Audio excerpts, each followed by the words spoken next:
You know, I'm a big fan of a lot of products in the daily planner space, and one that I've been a huge champion of recently has been Morgen. It's my daily planner and calendar app of choice, but I wanted to do a fair comparison to a similar product that actually has kind of come into the same space since Morgen's been adding to its integrations. Let's talk about Akiflow versus Morgen, the ultimate daily planner battle. So when comparing the two, we really have to talk about pricing first because it's very clear, a lot of you have spoken, you can't stand how expensive some of these apps are. And that's totally fair. I am one who really thinks that paying for software matters, but I do this for a living and I understand you're not going to pay for it all the time. So just to talk about it from a monthly and yearly standpoint, Morgen is the only one on this option of two apps that actually has a free basic plan.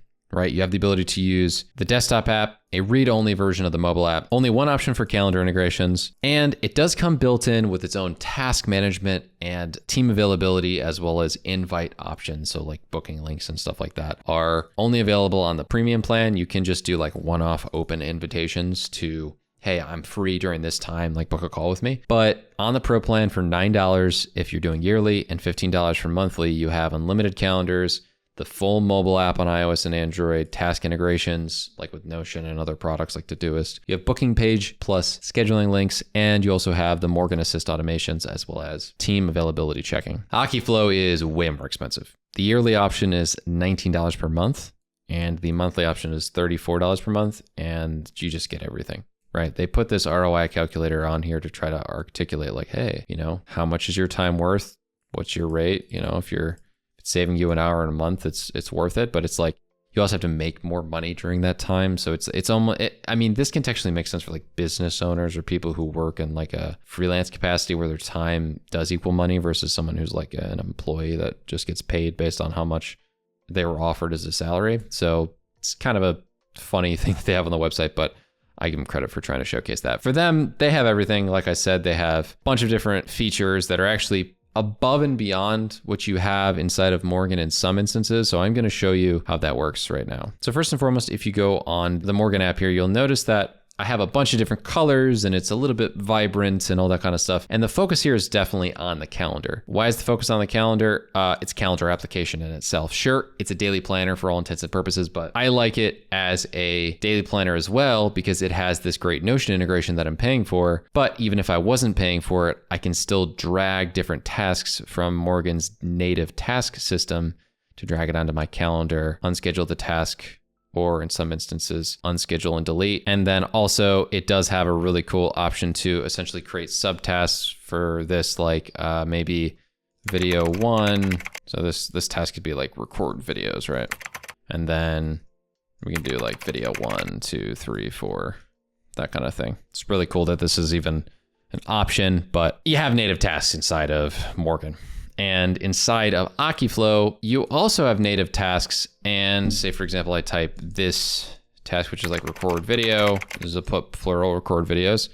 Let's say if I make another one, record video 1. Can I add this as a subtask? No, I cannot. It doesn't have its own native subtask capabilities, which is important. However, it does have some pretty cool features when it comes to keyboard shortcuts. If I hover over anything and press a keyboard shortcut, it affects it. So I can say I want to schedule something later today. I can add a different project to it. So essentially you can make projects inside of this, which you can't in the same way inside of Morgen. However, Morgen does come with the option of, as you can see right here, grouping by priority or by task list. So you can make different task lists, which can be considered projects in a sense.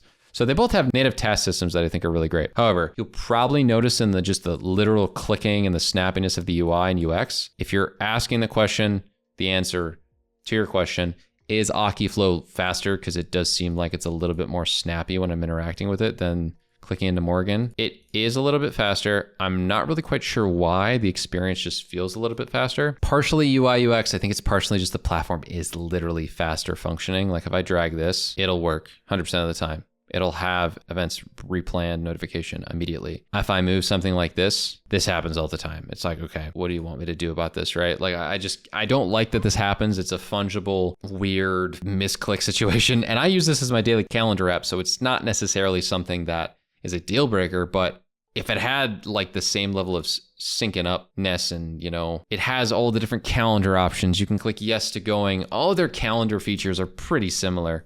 You can drag a slot here and say, you know what I want to do with this? I want to turn it into a slot in order to do something. Or like inside of Morgan, same kind of concept. Click on this, I can make it a task or an event. And if it's an event, I can make it an open invite so that I can create and copy this link, send it to people. They can book a meeting with me during that time with different conferencing tools, right? That's great. That's cool. But once again, there's just a little bit of quicker, feel and snappier feel to Akiflow.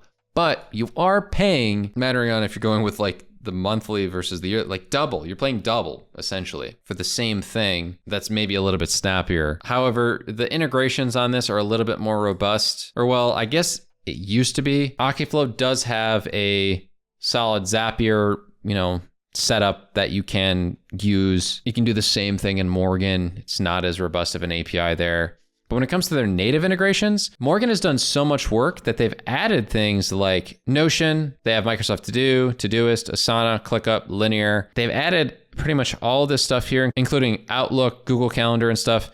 Some of the additions that Asana does have though is like Gmail and Slack, right? Which is great for those of us like me who do kind of deal with their task management in a system like that. However, it's not really needed for everybody. So it's a couple more integrations rather than it used to be, there was no Notion integration. There was no ClickUp. There was no Linear. They're pushing out integrations like crazy over at Morgan the last few months, and they've pretty much caught up. They both have the option to essentially share availability with people and have that mean people can book slots with you to book a call. Personally, there is something about the Akiflow experience that I don't like, and that is really sad to say, and I don't mean to be like this, but it's the colors. It bothers the heck out of me. I can't figure out why this dark mode is just ain't it, right? Like I know that that's sad. It's like, oh, what do you mean? These are the dark modes why you don't use it. That's not the only reason, but the dark mode here just bothers me in comparison to Morgan, where I think it has a much superior dark mode look to it. And honestly, I like working in a platform where it feels like the application is more calendar than it is task management daily planner that has a calendar on it. Something about this is a little bit more in that realm. The reason being is it has these things like rituals where you can like review your work, go through the process of all this kind of stuff in a guided manner. They cater it towards me actually shutting down, planning. Doing your daily planning is important within here. Whereas in Morgan's a calendar app that just happens to have the option to do that. So that's also probably a reason why it feels the way it does. As you can see also, I just don't really like the font, the sizing, all these sort of like, why is this so small situation in the application? Yes, can you zoom in on the application? Sure. But then once again, it feels more like a daily planner app than a calendar because it's so scrunched in, like in order for me to see these fonts in reasonable sizes. And then now, since I'm a freak and have a million different calendars, no, I can't see it, right? I wasn't able to scroll just now. In order to get the size that I wanted, I wasn't able to scroll. There's something about this aesthetic personally that just bothers the heck out of me, and I just can't use it. Like I tried, and I actually thought this could have been the app for me a while ago, and then I went, nope, can't be me, couldn't do it. It's mainly aesthetic here because the pricing cheaper on Morgan, platforms close, but the Slack and Google, Gmail integration is pretty nice with Akiflow, so that's a benefit. How each feels and works, Akiflow is quicker, but the layout and aesthetic of Morgan to me is better. Right? I like the little bit of more bold, the little starker contrast between the blacks and the colors. I don't know. Some about it. Akiflow's aesthetic just, it ain't it. So my preference is Morgan. I've been using it for a couple years. So if you want to check out either of these platforms, link in the description down below. And make sure to check out content like this one on how to improve your skills using tools even more.